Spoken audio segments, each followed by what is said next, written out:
If you're listening to this podcast, it means you're hungry. Hungry for change, hungry for growth, and ready to have a major breakthrough in your business. As a partner or founder in more than a dozen businesses that do more than $5 billion in revenue each year, Tony Robbins has learned from the best in the world, the Steve Wynn's, Mark Benioffs, and Peter Guber's, what it takes to be successful. Whether you've been in business for decades or are just getting started, it's important to get help from someone who's been there, someone who's going to coach you through it. That's why Tony is offering a free one-on-one business strategy session from one of his top business strategists, a $600 value. Completely free, no strings attached.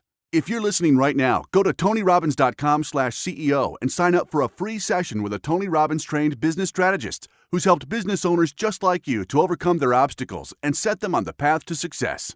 In a world where 96% of businesses fail after 10 years, you must know how to anticipate and how to take advantage. Take advantage of this offer today.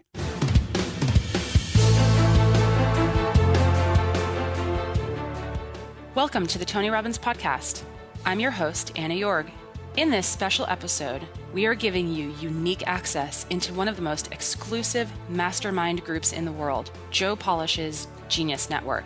Each year, marketing expert Joe Polish brings some of the most skilled, focused, and brilliant minds in the world, where they delve into a vast array of topics that are overlooked and underappreciated by even some of the most astute business people. When he brought Tony Robbins and Peter Diamandis together to share their wisdom and knowledge about what it takes to achieve true greatness and absolute fulfillment, it made for one of the most powerful, provocative interviews of all time. It's a must-listen for entrepreneurs and seasoned business owners alike.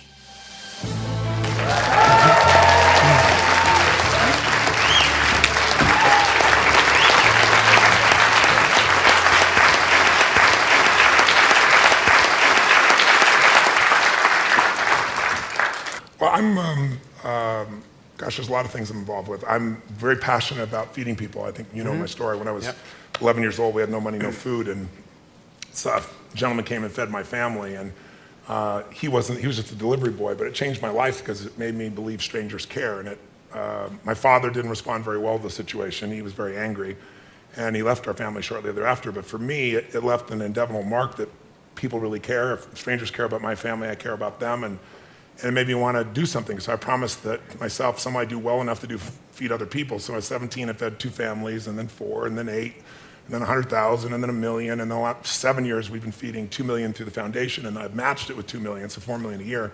So I fed 42 million people in my life, and then I started working on this book 4 years ago. Thank you. But I started working on this book, and I've interviewed 50 of the smartest financial people on the planet. People like John Paulson hadn't done an interview in 10 years, and I got one of the first ones with him, and Ray Dalio and people like that. And these are all people not from the Lucky Sperm Club. These are people that did it on their own. They built it from scratch. No one gave them a break. And I'm getting all these insights, and I'm watching Congress pass these laws where they change the budget and they cut food stamps, and I don't call it food stamps anymore, but that's basically what it is, by $8.2 billion. Which basically means every person who needs food in this country, who's not in the position anybody in this room's in, has to go without food 1 week a month for 12 months out of the year unless the private sector picks it up, which is their hope. And most of the private sector is really stressed. So I went to Feeding America and I said, what if I gave you all the profits of this book, all the money I'm getting, all the money I'll ever get, how many people could I feed? And they said 10 million people. And I said, I'm in. And then I got more excited and I added a bunch of money to it. So I added it to 50 million people. And then I said, I'll do matching funds to 100 million, which would be a cool place to go. Awesome, thank you. Awesome. So let me focus in on 3 things. One is the X Prize, and Tony has been extraordinarily generous as a philanthropist, and a number of you in the room here who are members of our Innovation Board, thank you for those of you who are part of that, some of our trustees in the room here. And the story there, again, I think you guys all know this, is my 9-year-old dream in myself was wanting to go into space and giving up on NASA being the way I was going to get to go there. And saying there's got to be some way, somewhere, somebody can build a spaceship that I can go on too. And organized a $10 million prize, and as my dear friend Dan Sullivan says, I didn't have the $10 million at the time, but had every faith that I would. It just took me 6 years to find it. And that $10 million prize launched a private spaceflight industry that Richard Branson is now commercializing, and a number of other teams are doing. But on the heels of that, we said this idea of asking the world, what do you want to solve? What is a problem that should be solved, that you think, it's a sin that it's not solved yet. And realizing that there's so much brilliance around the world, that a kid today has more power than the President of the United States did 20 years ago in terms of the computational power or the knowledge they have, and that it used to be only the kings and queens that could solve things in the past, and now it's any of us can solve something. And what we do is we work with the top philanthropists and corporations, in some cases governments, and put up these large prizes, $1 million or a few $1 million actually. Christian Cottaccini, who runs HeroX, a spin-out, does the smaller prizes. We were doing these $10 million, $20, $30 million prizes and saying, I don't care where you went to school, whatever you've done before, you solve this and you win. I'll just mention one that we did together. It was Tony Robbins, the DeVos family, and Elon Musk that funded a global learning X Prize. 250 million kids around the world, nearly 700 million women around the world can't read, write, or do arithmetic. And we put up a prize that said if you can build an app that can take a child where there's nothing, no schools, no adults, nothing, and take that child from illiteracy to basic reading, writing, and numeracy in 18 months, you win. 600 teams entered that competition. We're down to 200 delivering software. They'll be in Tanzania in about 14 months. And with that, and actually John Raymond's also one of our sponsors in that, that winning software will be open source to the world so that every device becomes a teacher. So that's X Prize, really excited about that. We're really focused on mapping the ocean floors. Thank you.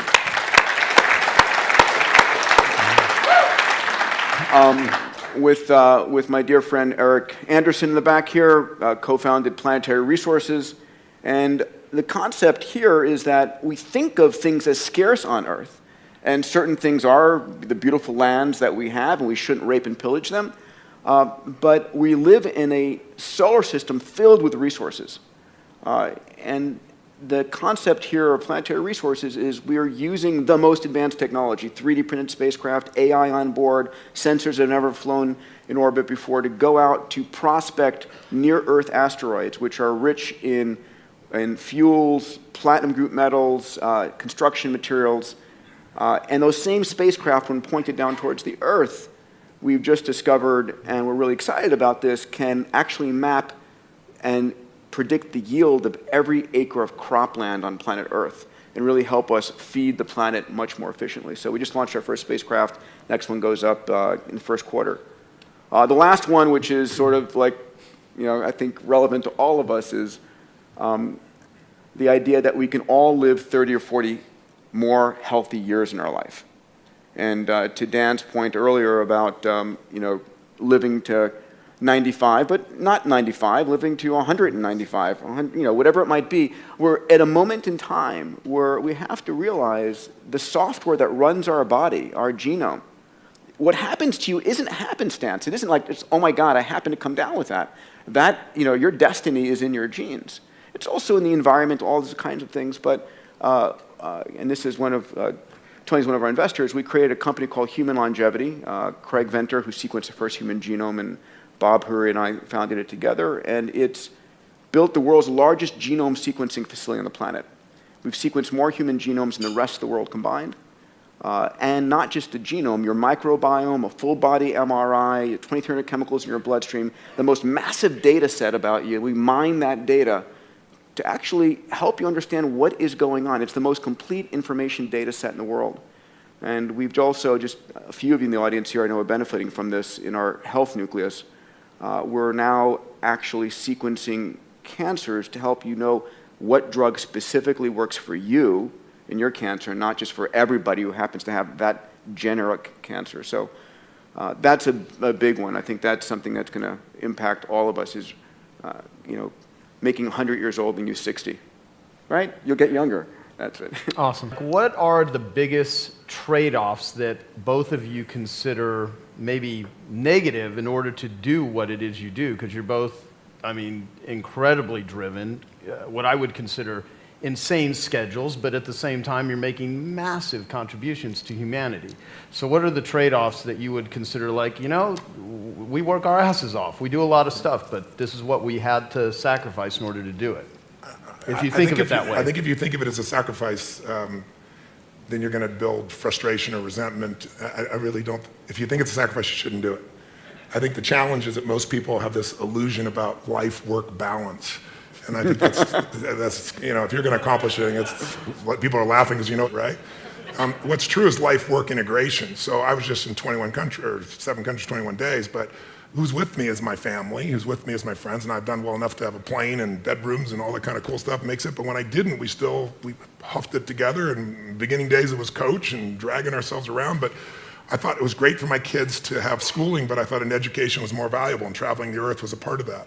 But we're in the middle of this crazy schedule, but it's not work, it's a mission. When it's work, it's that. I always ask people, I said, how would you describe what you do? And people, I say, is it work, is it career, or is it mission? And most people, of course, say it's work, and that's exactly what it is. It's heavy. If it's your career, it gives you something more. If it's your mission, it doesn't wear you out. It brings energy to you. It's fulfilling. And if you can tie your mission in with the people that you love, it's pretty cool. There's some people in this room that are my friends. I see Dean here in the front row here, and it's like we're all on this mission, and we find time to connect and be with each other and have a blast with each other, but we're sharing about things that matter. I'm not a person to go to a party and go in the corner and chit chat. It's like, you want to talk about something deep? Let's rock. You don't? let me go home and be with my family, or, let me go do something fun, some of that nature. If you can combine your mission with your family, combine your mission with some of your friends, then you're going to accomplish 1,000,000 times more. But if you think it's a sacrifice, don't do it, because then all you're doing is you're going to have resentment later on or frustration later on, and then you really aren't contributing because you're trading off. You're not giving. No. Great.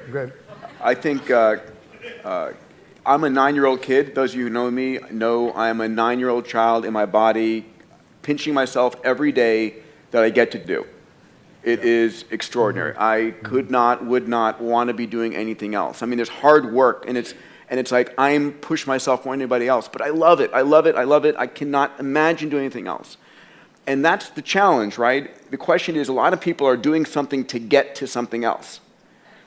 And that's just wrong. I agree. And it's a matter of don't do it because your parents told you, because you heard it on an infomercial, because whatever. Do what is your highest calling in life and love it. And so I don't work at all. I really don't work. Dan has told me to get rid of it, and so I get rid of it. Well, this room is filled with some very high achievers. And obviously what I wanted to derive from you guys is just some insights, some how-tos, some what it is you do to just give them, perspective and stuff. And I carefully chose some questions. And this one is, you're both masters at achieving what most people consider impossible. And I mean, really, like what you guys do, most people consider absolutely impossible. So when something is considered, quote unquote, impossible, how do you reframe it so it becomes possible in your mind? And how much of that is mindset? Well, I think impossible is not a fact, it's an opinion. When someone tells me it's impossible, I always just look at them. Anybody around me knows that they can't do that. So that's part of it. But if they didn't know me, it's your opinion. And they'll say, no, science shows. And I say, yeah, and how many times has science showed something's impossible? Now science shows it's possible. Things are impossible until somebody does it. And so I find that, most of your business people, you look at businesses and what does it take to make a business grow? It's not impossible to make a business grow. A business has been shrinking for a long time, or it's been stuck. The real problem is always, the chokehold is always the psychology and the skills of the leader. Always. And 80% of that is psychology and 20% is the mechanics. Like if you don't know how to read your financials and you're trying to fly the plane of your company, I mean, come on. If all you do is go down and you look at profit and loss and you see what it is and you have a beer, either way, you either celebrate or you get depressed, something, you're going to be in trouble, right? But if you have the skill sets, that's one thing. But you can get any skill set if you have the psychology. And anytime a business is not growing, it is not because it's impossible. It's because they aren't innovating, and they're not innovating because they're believing it's impossible. I mean, if we all know what does it take to transform, I obviously tell people it takes 3 things to create a breakthrough in anything, in your personal life, in your business, anywhere. You need a strategy. But that's not the first place you should look, and it's the first place all of us look. Me too. It's our inherent thing. You want to lose weight? Well, how do I do it? I want to grow my business? How do I do it? It's instinctive. We've been trained to think that way. But the problem is the how-to is usually not that complex. I mean, come on. 70% of America is 75% of America now is overweight. Is that because it's so complex how to be fit and strong, right? Only the 1% know the answers. They hide it from you. You have to work your ass off to not hear what it takes, right? And so I remember I went to a TED Med Center, and I watched about 12 doctors, one after another, get up and do these stories about how we could just get patients to take their medications and try to figure out the whole thing. And I was just looking and going, you're all talking about strategy and you've forgotten psychology. Because strategy is wonderful. I'm a strategist. I spent my whole life figuring out strategies. As we both know, a strategy could save you a decade, right? In business, strategy could save you, it could make the difference between success and failure. But most people have strategies available, or they could get them, or you could create them. But the problem is you got a story. And your story is why it isn't working. And the story is, I've tried what? Everything. If you tried everything, you'd be fit, right? If you tried everything, you'd be profitable. If you tried everything, you'd be there. But people say it, I'm big boned. That's what I used to say. I'm still big boned, but I'm 38 pounds lighter than I was 25 years ago, and I've never gained it back, right? When I was big boned, that was my story. All the good ones are gone. That's why I'm not in a relationship. Or they're gay and I'm not, or I'm gay and they are, or whatever the story is. There's always a story. And what I tell people is, if you can just divorce the story of your limitation and marry the truth of your unlimited capacity, then the whole game changes. But it's hard to do that because when you're in your story, you don't even realize it. So you need a third piece for breakthrough, and that's really what my life's about, which is changing people's states. Because in a different state, we're different people. Can mean people be nice? Yes or no? Yes or no? Of course they are, when they're in a nice state. Can nice people be mean? Sure, they get a mean state. So really learning to train yourself to be in an ideal state where the best of you comes out for yourself, for your family, for your mission, for your world, for your coworkers. To me, that's one of the most important decisions in life to make. If you ask me, out of all the people I've met, all the things I've seen, what creates a magnificent life? Everybody has goals and dreams that are different. Some people want, picket fence. Some want to make $1 billion. Some, want to have this huge breakthrough in technology. Some people want to write poetry. Whatever is right for people is what I want them for themselves. I don't want them to be like me or you or anybody else. I want them to have their dream. But to have it, you need 2 skills. You need, number 1, to have the science of achievement. It's a science. You have to know how to take your vision and make it real. And most of the people in this room have already figured that out. And this guy sure as hell has, and you have, and I have. So most of us know, and we can all refine our skills in that area. But we know how to take what we dream about, make it real. And if you don't, you can learn from somebody who does. The simplest thing is get crazily hungry for something. We all know when you get so hungry, so desirous, your brain starts coming up with answers. And then it's massive action, but effective execution, which is all modeling, which is, I assume, what this is about. Find the best example, compress the time. Let someone else take 20 years to figure it out. You do it in 2 weeks or 2 months or whatever the period is. We should all be standing on the shoulders of the people around us instead of reinventing the wheel. And then there's this thing called grace. If you work your ass off, you're totally focused, you're trying to serve something larger than yourself, and you really are executing what works, you need a little grace. You might want to call it luck if you prefer, God, the universe, but it's there. And we can all achieve. But I think the more important skill, if you ask me, is to have an extraordinary life is the art of fulfillment. And it's an art. It's not a science. Because there's a science to making money. I don't care who you are. If you do certain things, you're going to have too much financial stress. You do other things, you're going to have an abundance. There's a science. There's a science to your body. Everyone here is biochemically different genome, but there's certain fundamental patterns that if you and I follow them, you're going to have tons of energy, you're going to feel good. If you break them, you're going to pay the price and have low energy or disease. But fulfillment is an art. What's going to fulfill you is different than the other person next to you. You're not going to learn that from anybody else. And you got to find it, because success without fulfillment is the ultimate failure. And I get those phone calls all the time for the multi-billionaire entrepreneur or politician or business person or the person just won their Academy Award and they're depressed and they can't tell anybody because they got all their goals, but they're not fulfilled because they really don't have that sense of meaning in their life. They went for something and they got it. They achieved. And if you doubt this, what I'm saying is relevant to you or us or anyone, just think about a month ago, we lost what I consider to be a national treasure, Robin Williams.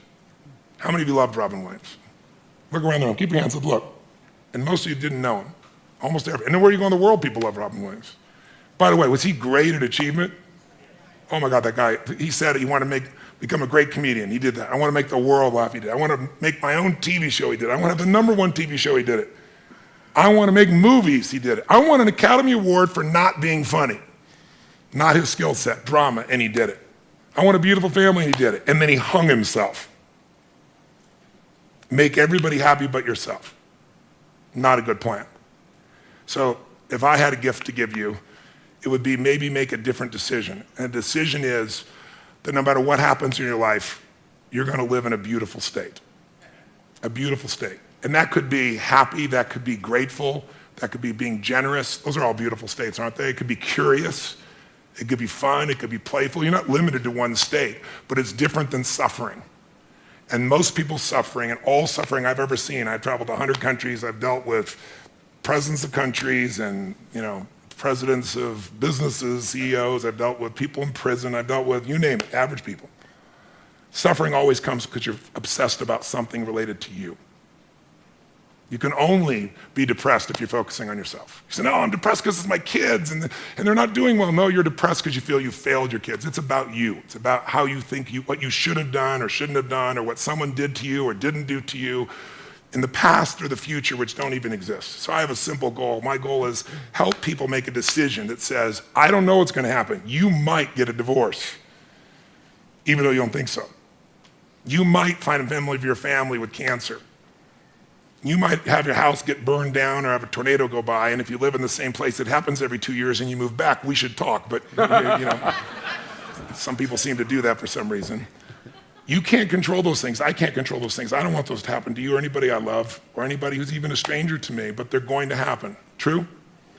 Not positive things, just the truth. So if that's going to happen, I say make a decision now that says, I'm going to live in a beautiful state and I'm going to find beauty in whatever life brings me. Because life is too short not to. I see a little buddy over here named Sean. I remember when I got a phone call from the Make-A-Wish Foundation saying, a young man is about to die and he wants to meet you. And he came to the seminar, and then I took him out afterwards. And at the time, if he coughed too much, they said, you can't grab him. I said, I want to take him across the fire. They said, take him across the fire? I said, if he coughs, he'll break a rib. I said, I'll be really gentle. We're going to do this thing. And he did it.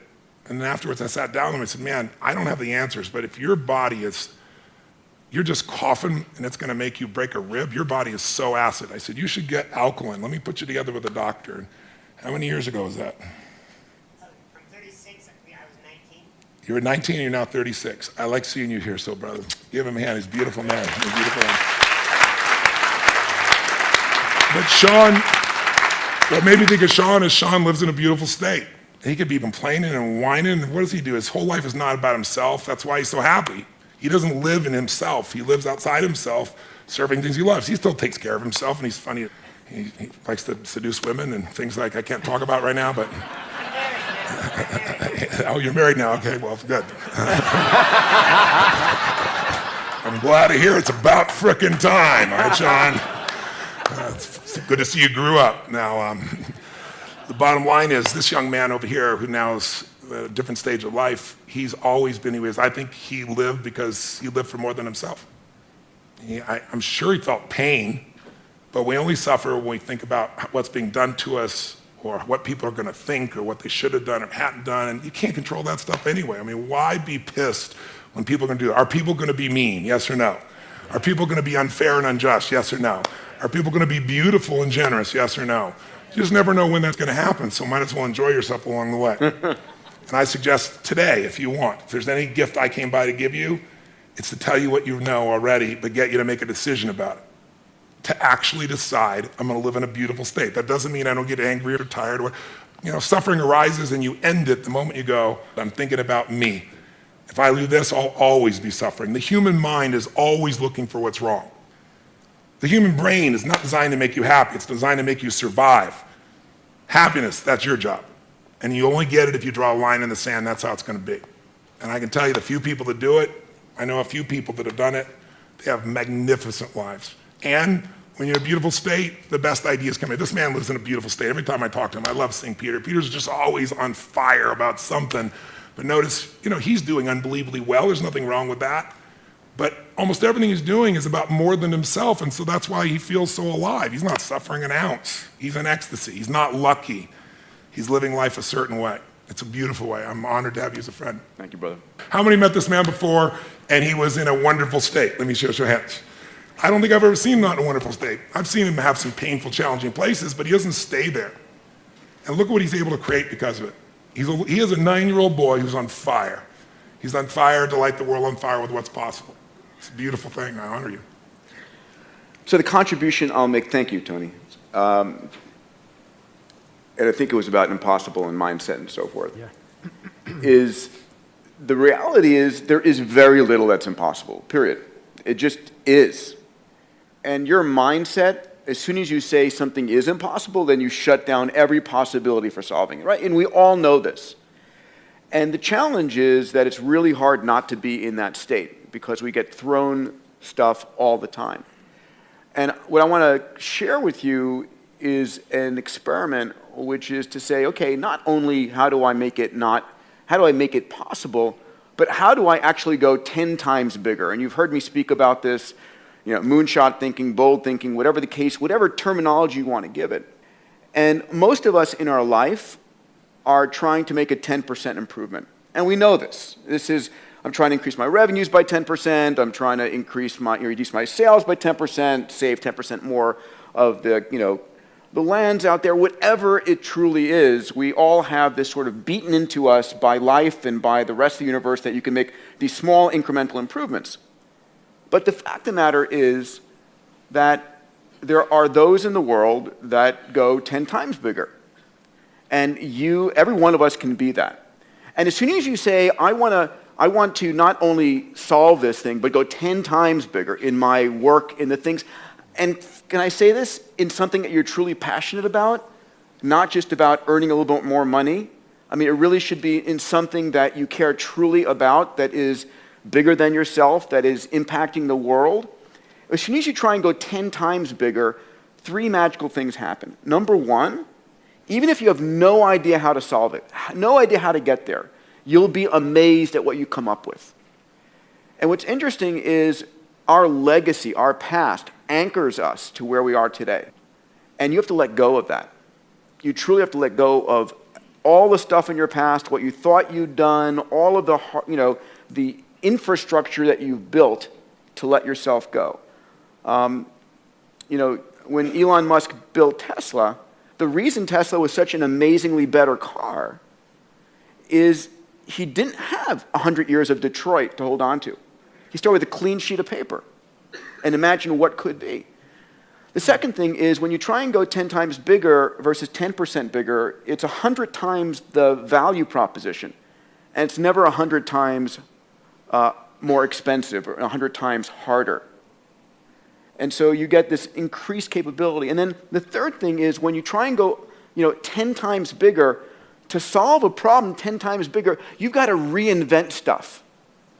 You have to actually go and figure out, okay, I have no idea how I'm going to solve that, but you're going to start to reinvent things. So when Eric and I were working on, asteroid mining, we had to reinvent. We had to have, so much computational power on board the spacecraft. We had to come up with brand new sensors and hyperspectral and midwave IR that didn't exist, had never been licensed, because these spacecraft were going to be operating at 200 million miles away, and that forced us to come up with new kinds of capabilities that were not currently possible. And you'll be amazed what those capabilities that you create in your business, in your life, enable you to do. And so there's this massive benefit, this payoff, this dividend that comes from expanding your mind and not being anchored to the past. And so I think that there are very few things that are truly impossible. I think that impossible is a state of mind. And I'll say one other thing. The people in your life are part of that anchoring. And so how do you anchor yourself with a new set of people? Right? I'm looking at my dear friend Naveen Jain here, with whom we've opened up X Prize India and are really working on solving women's and girls' issues in India and providing abundant drinking water in India. I mean, so how do you surround yourself with amazing people who live in the state of anything is possible? I'm blessed at X Prize, at Singularity University, at HLI and PRI. I live that constantly. And so how do you do that? Where are you doing that? What is your nothing is impossible community? Here. It is truly here. And so that's really critically important, because once you get into that mindset, then you start freeing yourself from that you tell yourself and people tell you. because we are living in a world where constant, amazing miracles happen. The other thing, because I'll put my commercial into this, stop watching the news. Stop watching the news. You could not pay me enough to have the Crisis News Network or the Constantly Negative News Network, whatever you call CNN, pollute my mind. Really, I have social networks, I have Google filters and so forth. I was just telling Ariana about this, and hopefully she'll do this. I want on the front page of Huffington Post, I said, I want a slider where I can control the percentage of positive news stories. Right? How would you like that instead of, because right now it's 10 to 1 negative to positive. It's true.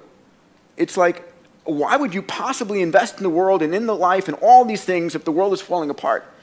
If the Crisis News Network is like showing you airplane accident, airplane accident, airplane accident, what problem is that the news networks never tell you, there was no school shooting today at this school, or this airplane actually flew LA to New York and actually made it and everybody survived. That's not news. And so we get this disproportionate view, and so our minds are constantly, the mindset you have when you watch the negative news is awful. Not that it's not going on. It's not that there's this amazing hardship and lives that are on the precipice of hunger and death around the world. But the world is getting better at an extraordinary rate, and you can make a difference in it. And there is no problem. There is no problem we cannot solve, period. End of statement. So. Awesome.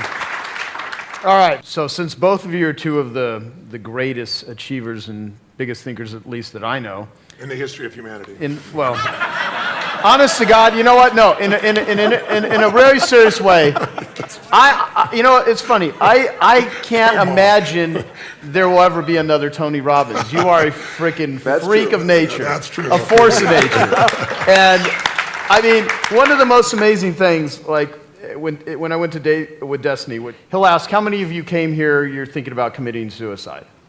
And literally, I don't know, anywhere from 6 to 12 or whatever, I don't know the amount, stand up, and you literally take that on. I don't know another human being that could, it's mind-boggling, and you flip it. You take a person in a horrible, hopeless state, and they're coming to your seminar maybe as a last-ditch effort, but there's that hope.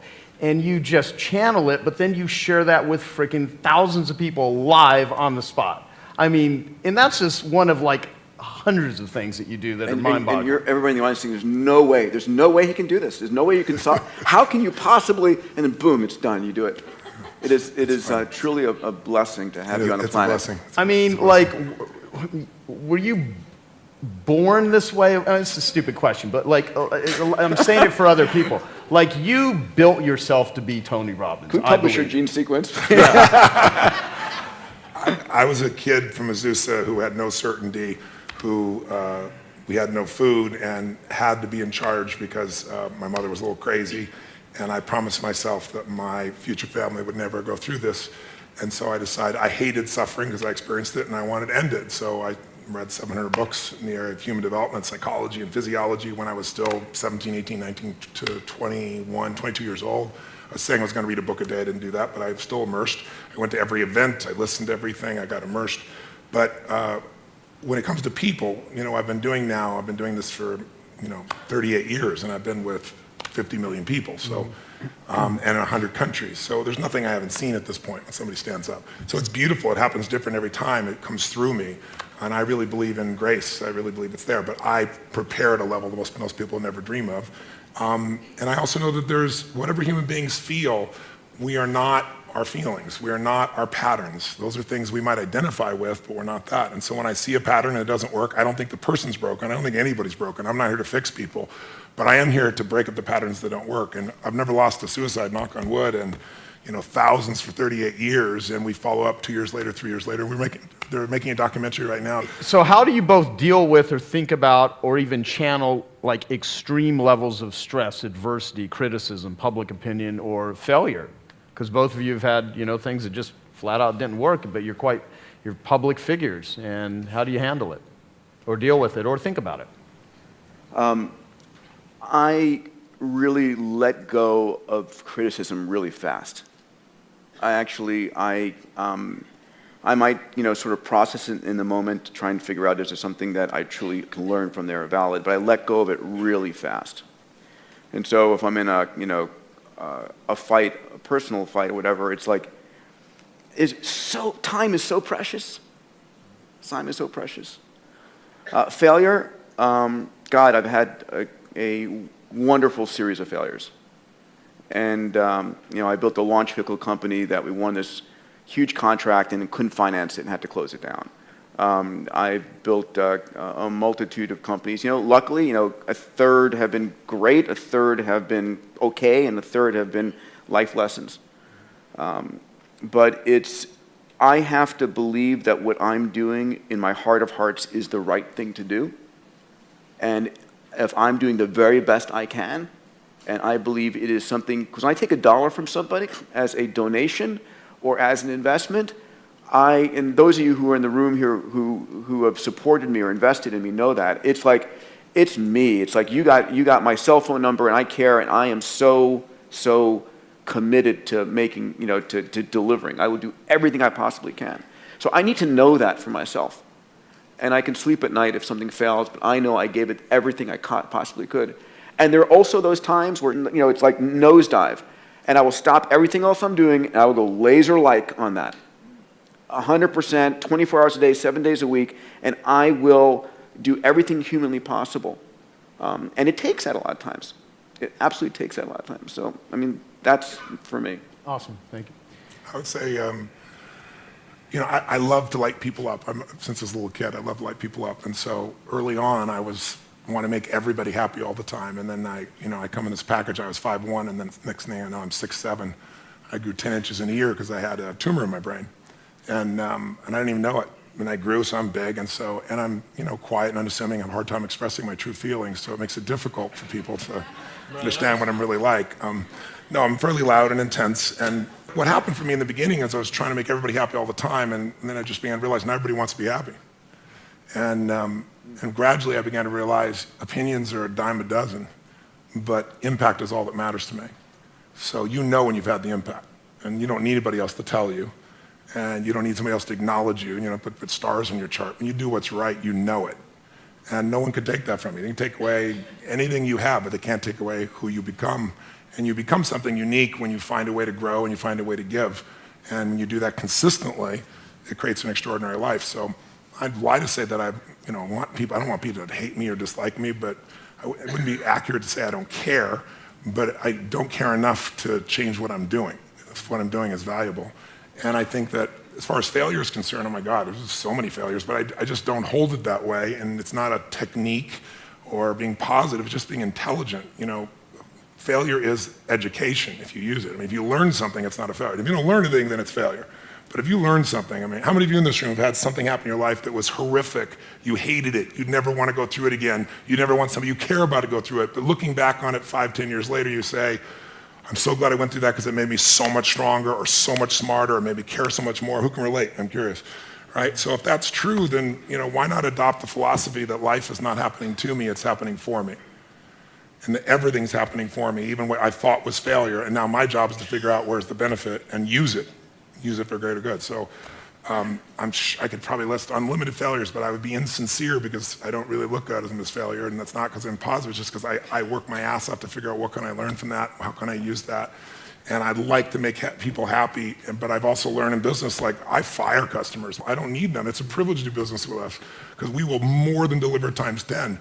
And so I teach my team, and it's so rare we have to do it anymore, but you fire a customer and you say, listen, we're not going to be able to meet your needs clearly because are there people out there that no matter what you do, they're going to be unhappy, yes or no? But why are you doing business with them and taking the life energy of your organization from it? I get rid of them so fast, and then they always want back in, and I never let them back, never.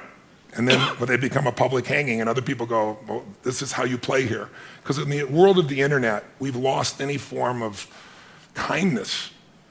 People say things that are the most harsh, horrific thing, the stuff people write.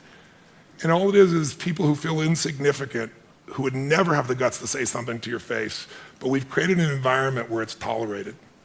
And so I think Reversing that is really important. You have to define your environment, your business, your world, your family, because we all get what we tolerate. I won't tolerate it.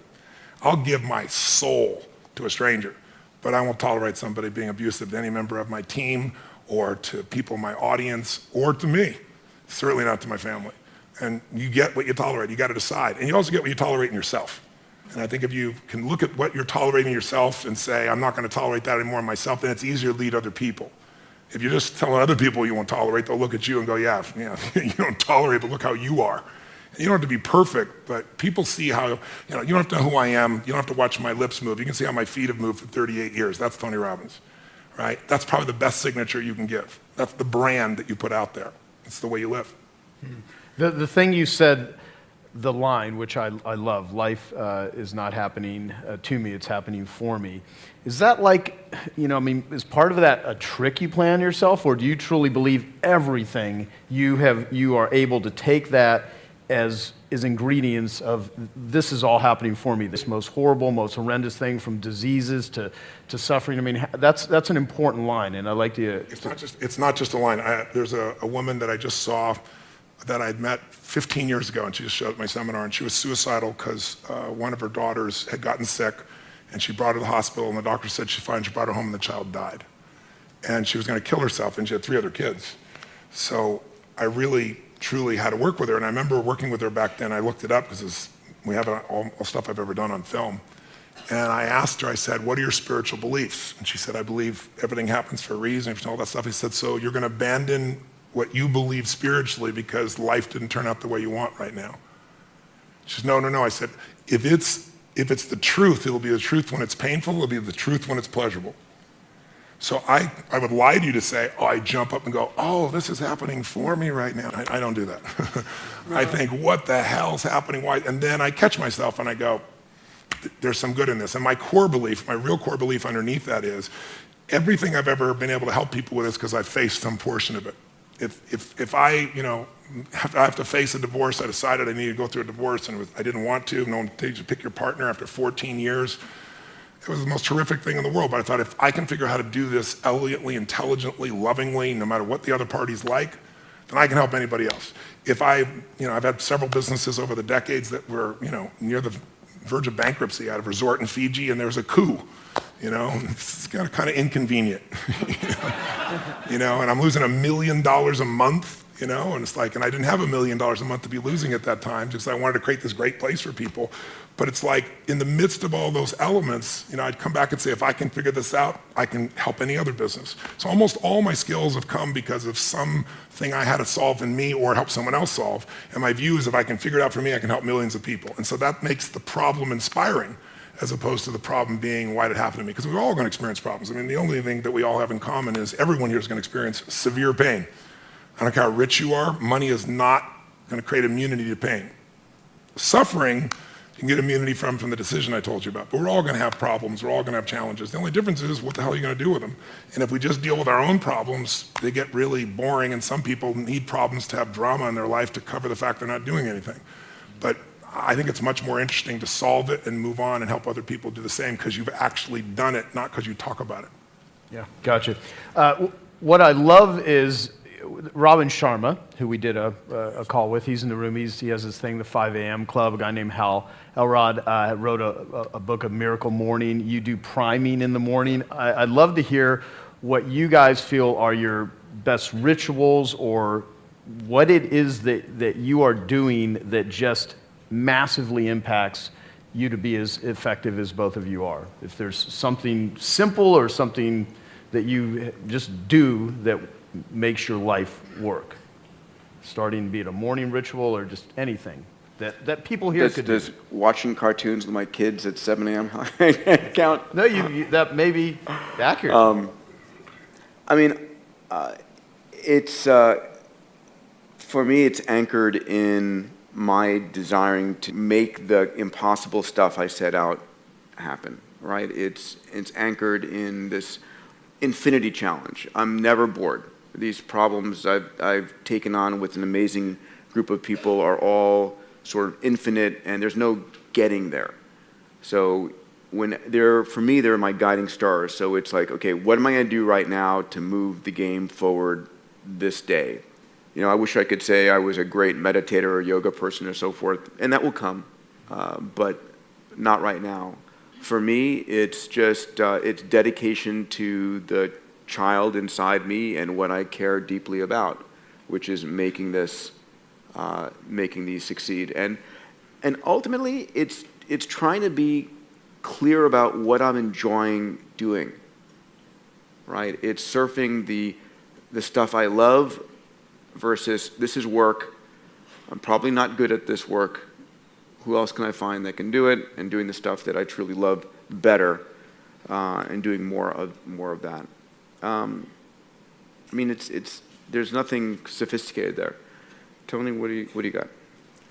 Well, I think anyone who succeeds has something that they aspire to. There's a mission, there's a direction, there's a desire, and they bring it up regularly. And you do that, even though you say you don't do it in a sophisticated way. Attacking the human genome and figuring out how to get meteors to feed you what you need is a fairly large vision, somewhat sophisticated. Mine's really simple. Mine's simple is I believe that the body is the place that drives the mind the fastest. You can go inside your head all day long trying to resolve things and make excuses or freak out, but I learned early on in my life that in order to make myself do things, I had to trigger this body to feel strength and to know that when I say something, I mean it. And so I have a simple ritual that it's actually enjoyable. It may not sound enjoyable, but it is now, which is I get up every morning, and I'm privileged to have multiple homes. So if I'm in those homes, one of the homes I have a river, the rest of them I have cold plunges. And I go into a 56-degree temperature just for about 60 seconds. I jump straight in, or I was just in Sun Valley, the river's 38 degrees, a little bit cooler. And I took my nephew and said, "You're about to learn how to start your day." And I bring all my friends when they come. They all have to do this. But every cell, every nerve in your body explodes, and it's phenomenal for your lymph system, phenomenal for your health. But it also is just a simple discipline that says, I say it, it happens. I'm going to say I'm going to do this, I do it. And I've done it so much, it's there, and it's invigorating. And then I do, as you said, something I call priming. I don't, you wake up and you're, 22 hours off your normal time zone, and you've got to get up and take care of 10,000 people for 3 days and nights for 14 to 15 hours. You don't always wake up feeling, wow, is this the coolest thing in the world?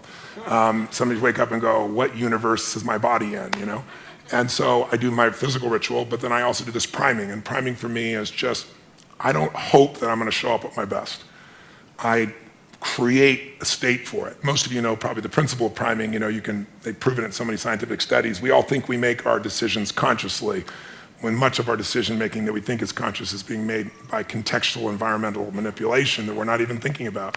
On one study, they took some people and they hired actors that would go to 100 people, and they'd walk up to you, and they were trained to do the exact same look, same expression, and they'd say, "Would you hold this?" They hand you a coffee cup, and they reach in their pocket and grab their phone, put them back, say, "Thank you very much." They just kind of assume the action, and they would do it the same way, same facial expression. 100 people one way, 100 people out there. And what was the only difference? Cold iced coffee versus hot coffee. An hour later, they come back with some people, different people, who've got little caps on. They're saying, "Listen, we'll give you $10 if you'll give us 2 minutes. If you read this 3-paragraph story and give us 2 question answers." And they read this little story, everyone reads the same story, and at the end they ask them, how would you describe the main character? What are they like as a person?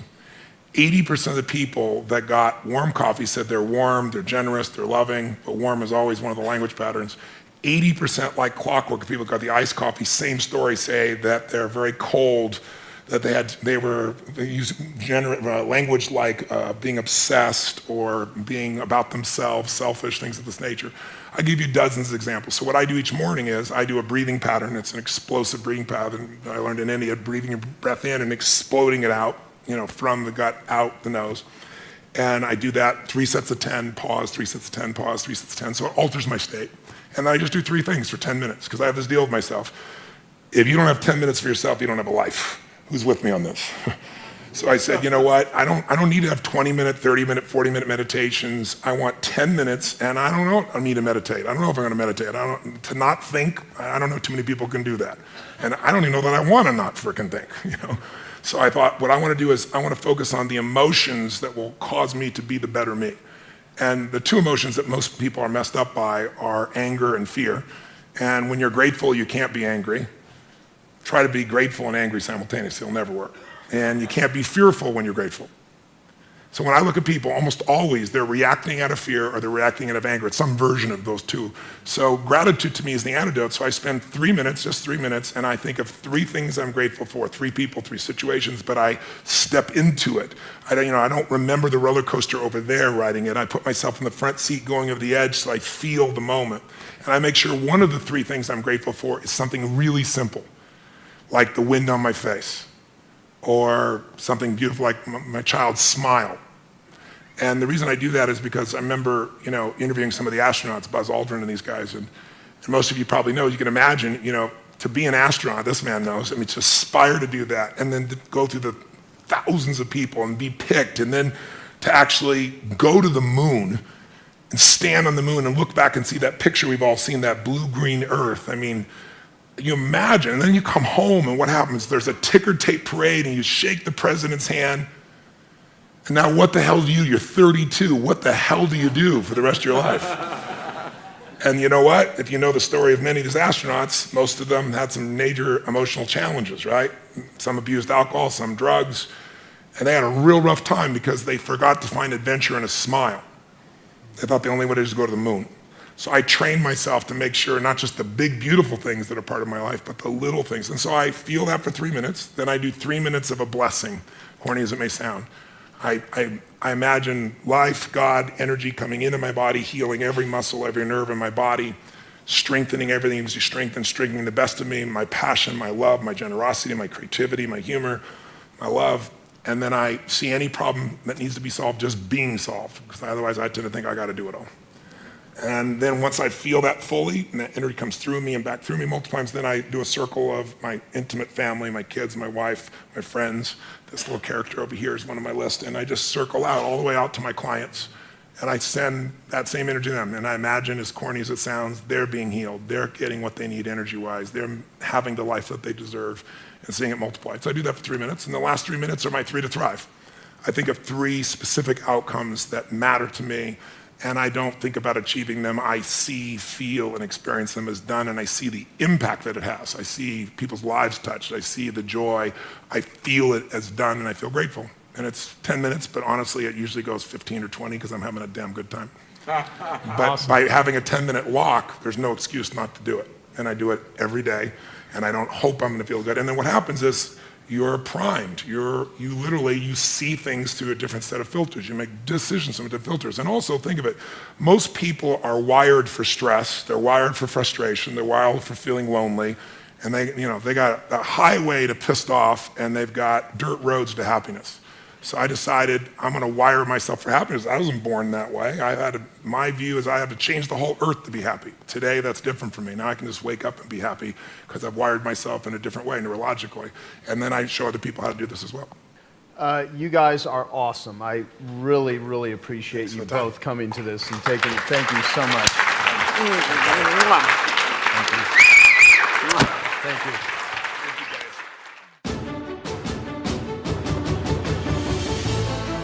Do you have the right mindset and skills to take your business to the next level? Business Mastery is the only event in the world created by Tony Robbins to prepare you to master the mindset and skills you need in business to elevate your game. A one-of-a-kind, immersive program, Business Mastery will allow you to understand the critical factors impacting your business, then refocus and realign with the strategy and psychology you need to compete and innovate in any economy. Remember, business success is 80% psychology and 20% mechanics.